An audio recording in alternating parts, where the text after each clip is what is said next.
Okey,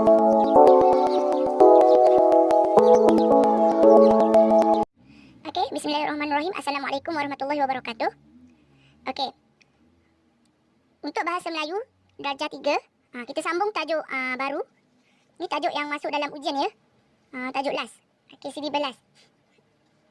Okey, tahukah kamu unit 18. Okey, mendengar dan bertutur. Tajuk kat sini bagi kelestarian hutan bandar. Hanif sedang membentangkan hasil kerja kumpulannya. Okey, murid-murid boleh buka buku teks jilid 2, buku BM. Muka surat. Tu, 33. 33 ya. Ni. Okey, kelestarian hutan bandar. Hanif sedang membentangkan hasil kerja kumpulannya. Okey, ni dialog lah antara Hanif dan kawan-kawan dia. Dia buat kerja kumpulan. Minta perhatian semua, berikan tumpuan. Saya akan membentangkan hasil kerja saya. Okey, terima kasih. Dari sini hutan bandar ialah kawasan hutan yang dikekalkan di bandar. Okey, kat sini dia dah jawab. Dia dah jawab. So, kat sini kosong kan? Ni dah. Dari sini dia menunjukkan soalan. Dia menunjukkan ayat pertanyaan. Okey, kat sini Hanif dah jawab. Terima kasih. Dari sini hutan bandar ialah kawasan hutan yang dikekalkan di bandar. Apa soalan yang di sini tanya kat sini? Tengok jawapan yang dia jawab. Okey, saya bagi jawapan, awak tulis dekat buku teks. Okey, apakah maksud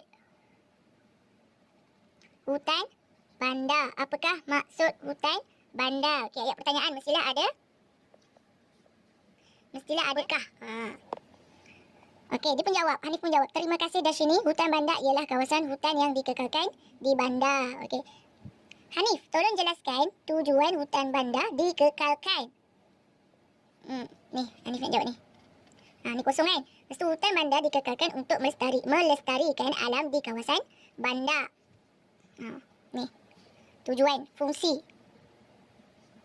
Ni fungsi. Ni dia tanya tujuan.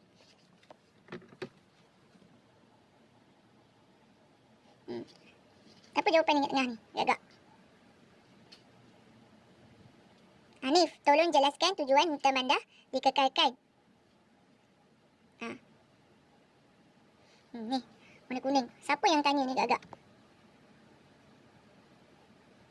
Okey, jawapan dia kat sini. Baiklah. Saya akan terangkan. Baiklah. Baiklah pun dah betul lah. Letak je. Okey, hutan bandar dikekalkan untuk melestarikan alam di kawasan bandar. Okey. Ni kawan dia pun tanya lagi. Hanif, terangkanlah fungsi hutan bandar pula. Fungsi hutan bandar. Ni, fungsi. Yang tadi dia tanya tujuan. Fungsi hutan bandar. Okey, ni Hanif jawab. Fungsi cara jawab dia. Fungsi hutan bandar ialah, ni ada 4. Yang pertama, meningkatkan kualiti alam. Yang kedua, memerangkap debu. Yang ketiga, menyerap air. Dan yang keempat, mengekalkan ekosistem. Ni jawapan dia panjang sikit. Ni, kalau muat tulislah kat sini. Tulis 1, 2, 3 pun dah okey dah. Sini pun boleh tulis. Ada ruang kosong ni kan. Okey, aktiviti dia. Bertutur dan memberikan respon terhadap suruhan dan permintaan. Yang tulisan hijau ni dalam dialog ni adalah ayat suruhan. Yang warna merah adalah ayat permintaan ni. Kita dah belajar dah ayat permintaan dan ayat suruhan. Boleh tengok boleh tengok dekat link yang saya bagi. Ada video yang saya ajar pasal ayat permintaan dan ayat suruhan. Okey ni, warna merah ni ialah ayat permintaan, minta perhatian semua. Warna hijau ialah ayat suruhan, berikan tumpuan. Ni pun sama. Hanif, terangkanlah fungsi hutan bandar pula. Yang ni ayat permintaan, jelaskan. Ni terangkan. Jelaskan ialah ayat permintaan. Ni suruhan. Ni permintaan. Okey. Disambung ke surat sebelah, muka surat 34. Ni aktiviti membaca.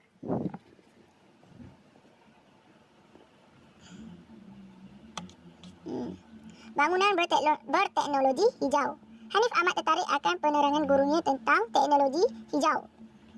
Di rumah, Hanif telah melayari internet untuk mendapatkan maklumat yang lebih lanjut. Cermin luksina dipasang pada seluruh bahagian dinding bangunan. Oleh itu, ruang di dalam bangunan ini mendapat cahaya matahari yang secukupnya. Cara ini dapat mengurangkan penggunaan lampu elektrik. Dia cerita pasal cermin luksina. Ni dia tunjuk dalam gambar rajah ni. Tanaman pokok hiasan dapat membekalkan udara yang segar dan menyejukkan persekitaran. Tanaman Pokok hiasan dapat membekalkan udara yang segar dan menyejukkan perut sekitaran. Kaedah ini pastinya dapat mengurangkan kos penyelenggaraan penyaman udara. Panel solar yang dipasang pada bahagian bumbung bangunan dapat menjimatkan penggunaan tenaga elektrik secara keseluruhan. Ini panel solar. Okey, penanaman rumput pada bumbung bangunan adalah untuk mengurangkan kepanasan bangunan. Kesannya, penggunaan penyaman udara dapat diminimumkan. Dengan cara ini, pembebasan gas berbahaya dapat dikurangkan. Sumber yang dia dapat ni ialah daripada Suruhanjaya Tenaga Malaysia. Dekat sini dia ada bagi info bahasa. Yang tulisan merah ni, ni maksud dia dekat sini. Kosakata umum ialah perkataan yang biasa digunakan oleh anggota masyarakat. Ni yang warna merah ni ialah kosakata umum. Contoh yang diberi. Udara ialah campuran berbagai-bagai jenis gas yang terdapat di atas muka bumi. Udara. Kosakata istilah ialah perkataan khusus untuk bidang ilmu tertentu. Contoh, cermin luksina ialah cermin yang dapat dilihat melaluinya. Cermin luksina ini ialah termasuk dalam bidang kejuruteraan. Itu yang dikatakan perkataan khusus. Kosakata istilah. Contoh ialah penyaman udara. Penyaman udara ini ialah aircon kan? So, dia termasuk dalam bidang kejuruteraan. Kena faham dia punya maksud kosakata. Gas. Gas pun ialah kosakata gas. Kosakata istilah. Ialah bidang kejuruteraan. Cahaya. Cahaya ialah kosakata umum. Okey, tengok muka surat 35. Ni yang muka surat 34 ni awak just baca dekat rumah. Kena baca tau, at least tahu. Kenal pasti kosakah, maksud kosakata. Okey, kita teruskan pada muka surat 35. Okey. Ni kena menulis. Okey, menulis. Apa tajuk artikel ni? Hari tanpa kenderaan. Hari tanpa kenderaan. Makluman. Laluan ditutup untuk kenderaan bermotor dari 7 pagi hingga 10 pagi pada setiap hari Sabtu minggu kedua. Melibatkan jalan yang berikut. Jalan Air Molek, Jalan Ibrahim, Jalan Dobi, Jalan Datuk On, Jalan Datuk Dalam, Jalan Khalid Abdullah. Sempena penganjuran program Johor Bahru Hari Tanpa Kenderaan. Ni artikel dia. Poster artikel. Risalah. Okey, sini ada petikan. Macam berita macam tu. Johor Bahru 25 Jun. Majlis Bandar Raya Johor Bahru MBJB telah menganjurkan program Hari Tanpa Kenderaan di bandar raya tersebut. Program tersebut adalah antara cara terbaik untuk mendidik orang ramai agar bersama-sama mengurangkan pencemaran alam sekitar. Selain itu, orang ramai juga perlu sedar akan kepentingan penjagaan alam sekitar. Orang ramai turut digalakkan berjalan kaki atau berbasikal pada hari tersebut. Okey, ni yang saya ajar pada minggu lepas. Buat soalan, tengok soalan yang diberi dan jawab. Dia nak jawapan lah mengikut soalan yang ditanya lah. Okey, inilah dipanggil pemahaman. Okey, awak boleh tulis soalan ni dekat buku, tulis garis 2. Lepas tu jawablah. Buku garis 2 tu kena buat hari dan juga tarikh. Lepas tu buat buku teks, muka surat 35. Soalan pemahaman. Okey. Nombor 1, nombor 2, nombor 3, nombor 4, nombor 5. Nombor 1, lepas bawah tu buat jawapan dia. Dia tanya contoh yang diberi. Saya bagi contoh yang pertama. Berapa lamakah tempoh program tersebut dijalankan? Berapa lamakah tempoh program tersebut dijalankan? Cara jawab dia ialah tempoh program tersebut dijalankan. Kena jawab yang mana? Jawapan dia ada dekat dalam ni. Dalam poster ni. Tempoh. Selama ni 10 daripada 7 pagi hingga 10 pagi. So jawapan dia, tempoh program tersebut dijalankan selama berapa jam? Selama 3 jam. Setiap hari Sabtu minggu kedua. Ni jawapan dia. Nanti tulis dekat buku, tulis garis 2. Okey, yang soalan nombor 2, nombor 3, nombor 4, nombor 5 boleh buat sendiri. Salin soalan, lepas tu cari jawapan. Jawapan semua ada dekat dalam petikan. Petikan dan juga poster ni. Okey, kita pergi next. Muka surat 36. Okey, sambungan untuk seni bahasa ialah tajuk Taman Negara Kita. Okey, ni yang ditunjukkan ialah beberapa rangkap pantun. Ada 4 rangkap. Okey, yang dibagi yang pertama ialah rangkap pertama. Letak di para buah delima, daun ketupat di sisi saudari. Taman negara diberikan nama jadi ke tempat indah lestari. Kat sini dia bagi pembayang maksud dan juga baris ketiga dengan baris keempat adalah maksud. baris pertama dan baris kedua ialah pembayang maksud. Okey, tengok info bahasa yang dekat bawah tu. Rima ialah bunyi yang sama pada huruf atau kata akhir dalam sesuatu rangkap pantun. Rima ialah bunyi yang sama pada huruf atau kata akhir dalam sesuatu rangkap pantun. Ni. Bunyi yang sama. Delima, saudari, nama. Ni mama. Rangkap pertama baris pertama dan baris ketiga sama. Baris kedua Ari, baris keempat ialah Lestari, yang baris kedua ialah saudari. Itu dah dipanggil rima. Bunyi yang sama pada huruf atau kata akhir dalam sesuatu rangkap pantun. Jeda pula ialah hentian di tengah baris pantun dalam rangkap pantun kedua di atas. Jeda ditandai oleh lambang. Mana? Jeda. Hentian di tengah baris pantun dalam rangkap pantun kedua di atas. Jeda ditandai oleh lambang. Lambang macam ni. Ni dipanggil jeda. Okey, rangkap kedua. Hilang kejora menjelang pagi, nampak titisan belumlah cair. Taman negara, tanahnya tinggi, jadi kawasan tadahan air. Ni pun sama. Pagi, cair, tinggi, air. Ni jeda. Berhenti di tengah baris. Okey, rangkap ketiga. Rangkap ketiga ni dia ada kosong. Baris pertama dengan baris kedua kosong. Baris ketiga dengan keempat, taman negara perlu dilindungi, kitaran alam kekal selamanya. So, dia ada bagi contoh. Dia ada bagi jawapan dia dekat atas ni. Ni. Dua jawapan kat sini. So, macam mana nak cari jawapan kat sini? Okay, ingat rima tadi. Kena tengok akhir. Akhir huruf setiap baris. Taman negara perlu dilindungi, kitaran alam kekal selamanya.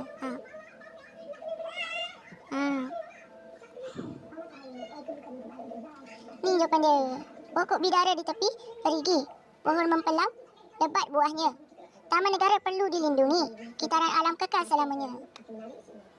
Okey, rangkap keempat. Di pohon ara, ayam berkokok. Di atas tanah, turun sinuri. Taman negara banyak pokok, hafisan tanah dapat dihindari. Tulis kat sini. Jawapan dia ni. Tulis dekat sini. Okey, selesai pantun. Kita sambung muka surat 37. Ialah tentang penjodoh bilangan. Kita ada belajar penjodoh bilangan ni dekat buku jilid 1, buku teks dekat jilid 1. Ingat lagi tak? Okey. Kat sini dia bagi indahnya kebun datuk. Dia ada bagi dah sepasang, rumpun, sebuah, sebatang, sekawan, berkas, botol, seekor bakul. Okey. Dialog dia ni dekat tulisan biru ni. Wah, banyaknya pokok buah. Mengapakah datuk tidak menebang 3 rumpun pokok buluh itu? Nak guna penjodoh bilangan ni, kena mengikut kesesuaian ayat. Kalau kat sini, dah pokok buluh kan mesti dia guna untuk rumpun. Tak boleh guna sebuah.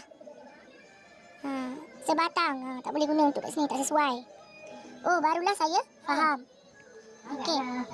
Pokok buluh itulah yang menahan tebing sungai daripada runtuh. Tenteng kosong itu berfungsi untuk menghalau haiwan yang merosakkan buah-buahan di sini. Bunyi tenteng kosong itu akan menakutkan haiwan tersebut. Ni dia jawab ni dekat soalan ni kat sini. Datuk, apakah fungsi tenteng kosong yang diikat dengan seutas tali itu? Mana? Seutas. Ni. Bakul. Tenteng kosong ni.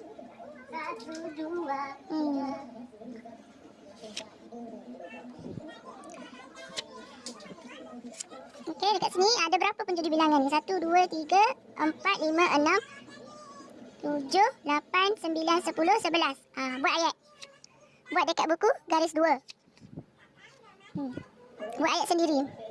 Gunakan ayat yang sesuai untuk penjodoh bilangan yang telah diberikan. Okey. Okey, next untuk muka surat 38 iaitu kata kerja aktif transitif dan kata kerja aktif tak transitif. Yang ni pun kita dah belajar dekat buku teks BM jilid 1. Ini nak buat revision je. Semburan kabut mesra alam. Tuan-tuan dan puan-puan. Semburan kabut untuk membasmi nyamuk Aedes akan kami lakukan di kawasan perumahan ini. Usahalah bimbang tentang keselamatan bahan yang digunakan. Kami menggunakan bahan semburan yang diperbuat pada minyak masak terpakai. Minyak masak tersebut telah kami proses dengan kaedah bioteknologi. Selain itu, bahan semburan tersebut tidak mempunyai kesan sampingan terhadap alam sekitar. Pencemaran udara dapat dikurangkan kerana semburan kabut tidak mengeluarkan bau busuk. Kesannya alam sekitar menjadi bersih. Para penghuni diminta keluar daripada rumah ketika penyemburan dijalankan. Okey, sorry, keluar dari rumah. Para penghuni diminta keluar dari rumah ketika penyemburan dijalankan. Pastikan tingkap dan pintu rumah tidak bertutup. Tuan-puan hanya dibenarkan berdiri di luar rumah sehingga keadaan beransur pulih. Okey, info bahasa. Kata kerja aktif transitif ialah kata kerja yang memerlukan objek sebagai penyambut. Contoh, menyembur, kabut, memegang mikrofon. Kata kerja aktif tak transitif ialah kata kerja yang tidak memerlukan objek sebagai penyambut. Kata kerja tak transitif tanpa pelengkap. Contoh, petugas itu baru tiba. Ni, tanpa pelengkap. Dia buat ayat dia macam ke? Tergantung. Kata kerja aktif tak transitif berpelengkap. Contohnya, keadaannya beransur pulih. Okey, dekat sini ada 4 kata kerja. Berucap, menyembur, membuka, berkumpul. Okey. 4 contoh ni kena buat ayat sendiri.